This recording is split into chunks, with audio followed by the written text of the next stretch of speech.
Assalamualaikum warahmatullahi wabarakatuh. Perkenalkan, nama saya Alia Jasmine Syafira dari Prodi Psikologi Islam kelas E yang akan membawakan tugas UAS untuk mata kuliah Hadis Psikologi dengan bab marah.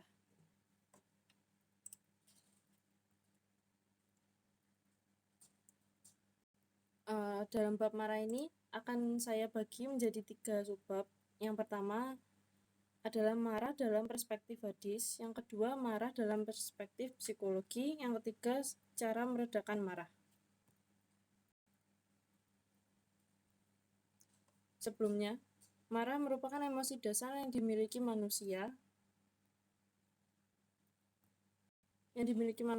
Siapa yang tidak pernah marah? Bahkan Rasulullah pun juga pernah marah. Namun bagaimana marahnya Rasulullah? Tentunya beliau marah akan hal yang tidak sesuai dengan ajaran Allah. Marah beliau pun bukan marah seperti orang pada umumnya. Beliau cenderung diam saat marah. Marahnya orang akan berbeda satu sama lain. Maka dari itu, saya akan membawakan materi yang menarik, yaitu marah dalam perspektif hadis dan psikologi, serta cara meredakannya. Sehingga dengan adanya pengkajian ini, kita akan mengetahui bagaimana sebaiknya kita menghadapi amarah kita, serta bagaimana cara meredakannya yang sesuai dengan ajaran Rasulullah, serta secara psikologis. Sebelumnya, saya akan menjelaskan tentang pengertian marah. Pengertian marah terbagi menjadi 2, yaitu pengertian marah dalam Islam. Marah berasal dari kata karhun, yang marah merupakan salah satu bentuk godaan setan, karena saat manusia marah, ia cenderung dibutakan oleh amarahnya untuk berpikir jernih. Yang kedua, pengertian marah dalam perspektif psikologi. Marah ialah emosi dasar manusia yang mana merupakan reaksi atas hal-hal yang memicu marah tersebut, seperti rasa kesal, kecewa, dan rasa ketidakadilan.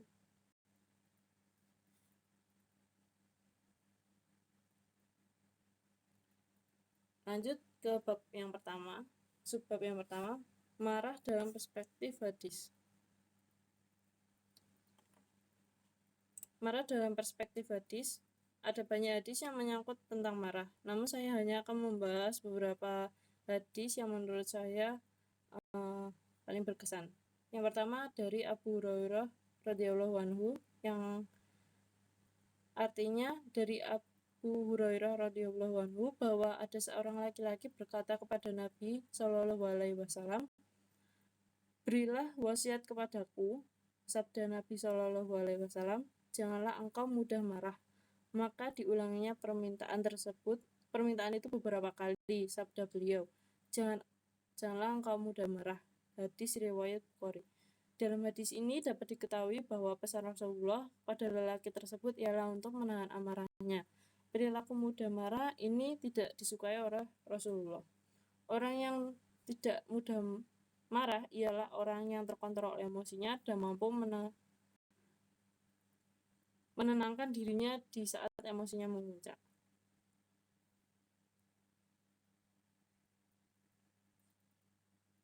Yang kedua, ada hadis dari Abu Darda radhiyallahu anhu, di mana Rasulullah bersabda, yang artinya, "Janganlah kamu marah, maka kamu akan masuk surga." Hadis riwayat At-Tabrani. Dapat dilihat dari hadis di atas bahwa orang yang sabar menahan amarahnya akan mendapatkan ganjaran surga. Hal ini menunjukkan kekuatan menahan amarah itu benar-benar luar biasa. Karena dengan kita menahan marah, sesuatu yang buruk mungkin akan keluar dari mulut kita saat marah dan akan menyakiti hati orang lain. Hal ini juga dapat diingat baik-baik dalam hati saat kita marah, agar untuk menahan amarahnya karena ganjaran surga yang disebutkan tadi. Selanjutnya, yang ketiga, ada hadis dari Sahih Bukhari nomor 5469 dari kitab Adab. Telah menceritakan kepada kami, Abdullah bin Yusuf telah mengabarkan mengabarkan kepada kami Malik dari Ibnu Syihab dari Sa'id bin Musayyib dari Abu Hurairah radhiyallahu anhu bahwa Rasulullah shallallahu alaihi wasallam bersabda, yang artinya, tidaklah orang yang kuat adalah orang yang pandai bergulat, tapi orang yang kuat adalah orang yang dapat menahan nafsunya ketika marah. Seperti yang dituliskan di atas, bahwa orang yang kuat ialah orang yang mampu menahan amarahnya.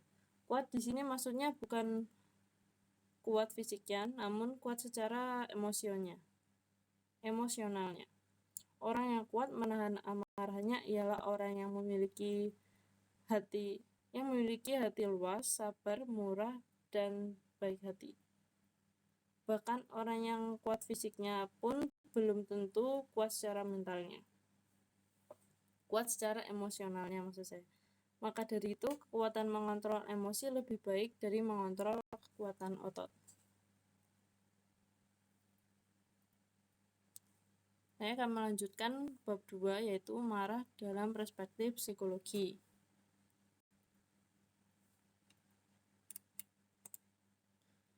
Marah dalam perspektif psikologi. Emosi marah merupakan emosi yang memiliki ciri aktivitas sistem saraf simpatik yang tinggi dan adanya perasaan benci terhadap sesuatu kesalahan, baik yang terjadi secara nyata dan tidak nyata. Oleh Blackburn dan Davidson pada tahun 1994. Secara psikologis, marah merupakan salah satu emosi dasar manusia yang wajar terjadi. Emosi marah merupakan emosi yang timbul akibat adanya rangsangan baik dari dalam dan luar diri individu. Banyak faktor yang menyebabkan terjadinya emosi marah, misalnya rasa kesal, kelelahan, kecewa, frustasi, kehilangan harapan, dendam, rasa terhina, dan lain sebagainya.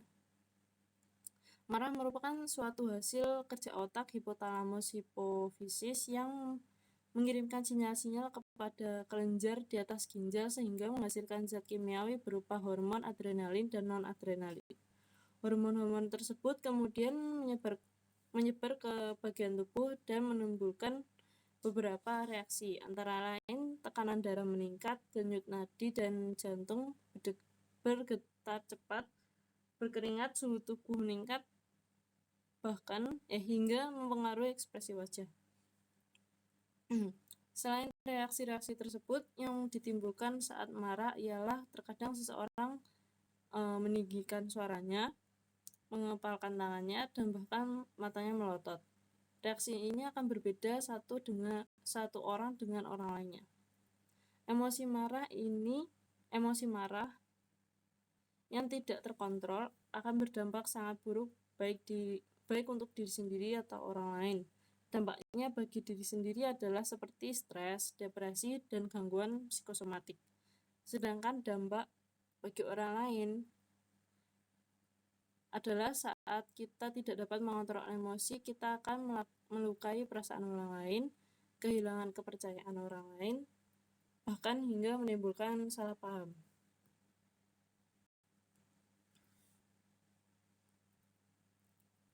Saya akan melanjutkan ke bab 3, bab terakhir, yaitu cara meredakan marah. Cara meredakan marah ini terbagi menjadi 2, yaitu cara meredakan marah menurut hadis dan menurut psikologi. Yang pertama, saya akan menjelaskan cara meredakan marah menurut hadis. Dalam hadis terdapat beberapa cara yang dapat dilakukan saat amarah datang.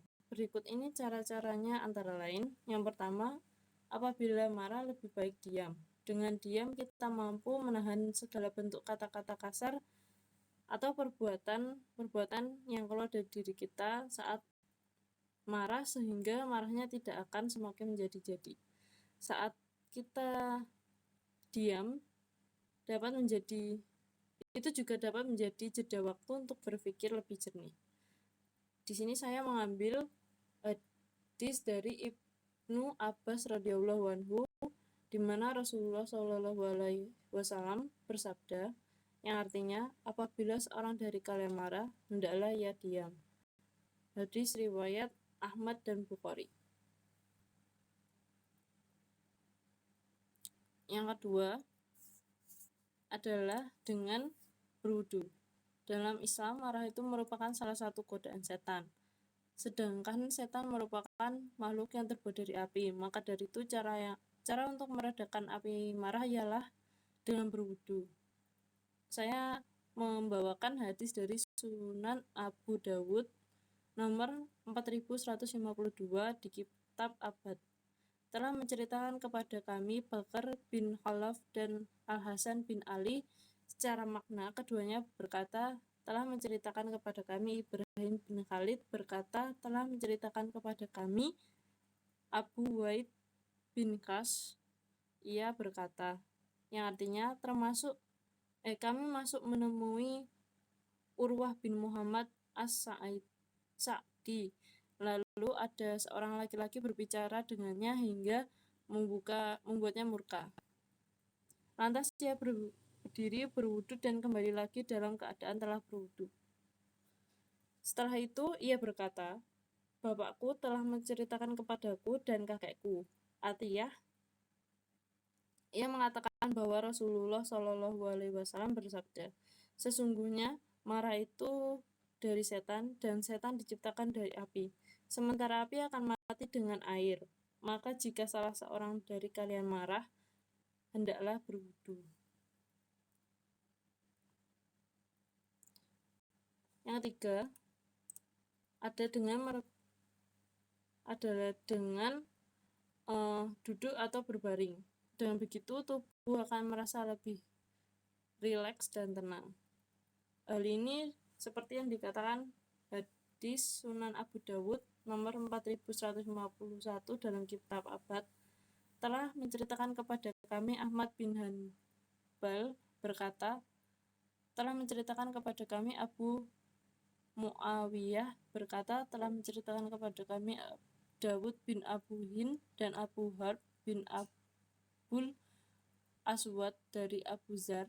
Ia berkata, Rasulullah Shallallahu Alaihi Wasallam bersabda kepada kami, yang artinya, jika salah seorang dari kalian marah dan ia dalam keadaan berdiri, hendaklah ia duduk. Jika rasa marahnya hilang, maka itu akan dikehendaki. Jika tidak, hendaklah ia berbaring.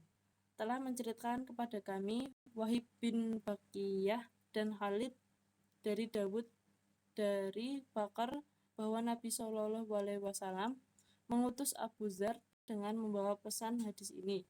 Abu Dawud berkata, hadis ini ialah hadis yang paling sahih di antara hadis-hadis yang ada. Berikutnya nomor 4, yaitu dengan meminta ampunan kepada Allah Subhanahu wa Ta'ala sebagai bentuk perlindungan dari godaan setan. Ini ada hadis dari Sunan Abu Dawud nomor 4151 di kitab Adab. Telah menceritakan kepada kami Utsman bin Abu Syaibah telah menceritakan kepada kami Jarir dari Al-Ammasi dan Adi bin Sabit telah menceritakan kepada kami Sulaiman bin Surd dan berkata, yang artinya ada dua orang saling mencerca di samping Nabi Shallallahu Alaihi Wasallam, sementara kami duduk-duduk di samping beliau. Salah seorang dirinya mencerca temannya sambil marah sehingga wajahnya memerah. Maka Nabi Shallallahu Alaihi Wasallam bersabda, sesungguhnya saya telah mengetahui suatu kalimat yang apabila dengan membacanya, niscaya kemarahannya akan hilang. Sekiranya ia mengatakan, A'udzubillahi minasyaitonirrajim. Lalu orang-orang berkata kepada laki-laki itu, apakah kamu tidak mendengar apa yang dikatakan oleh Nabi Muhammad SAW? Justru laki-laki itu menimpa, sesungguhnya aku tidaklah gila.